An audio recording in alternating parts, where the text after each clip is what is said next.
messieurs, bonjour et bienvenue dans cette nouvelle émission Liturgia.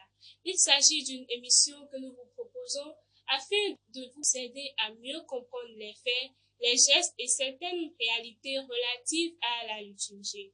Pour nous accompagner au cours de cette émission, nous recevons le Père Modeste Dohou, prêtre du diocèse de Porto-Novo et cérémoniaire de ce diocèse. Bonjour mon Père. Bonjour Colombe. Dites-nous mon Père, est-ce qu'un chrétien catholique peut recevoir la communion dans une autre église? La question que vous posez est d'importance lorsque nous considérons l'Eucharistie comme le sacrifice du Christ. Il faut se demander si ce sacrifice est reçu dans la foi de l'Église catholique.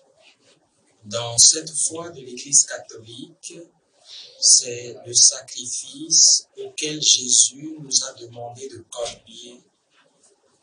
Qui mange ma chair et boit mon sang demeure en moi et moi en lui.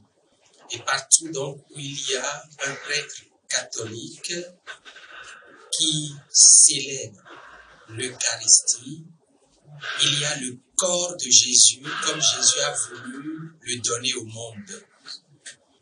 Mais quand le chrétien catholique se rend dans une autre église où il n'y a pas un prêtre catholique et où le sacrifice qui est en cours ne ressemble en rien à celui de l'église catholique, il ne lui est pas conseillé de poser l'acte de la communion dans les mêmes conditions que s'il était dans l'église catholique.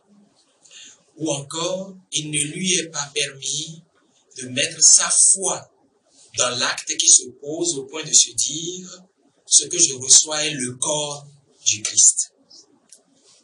Dans le même sens, les chrétiens orthodoxes qui sont catholiques peuvent communier chez les chrétiens catholiques.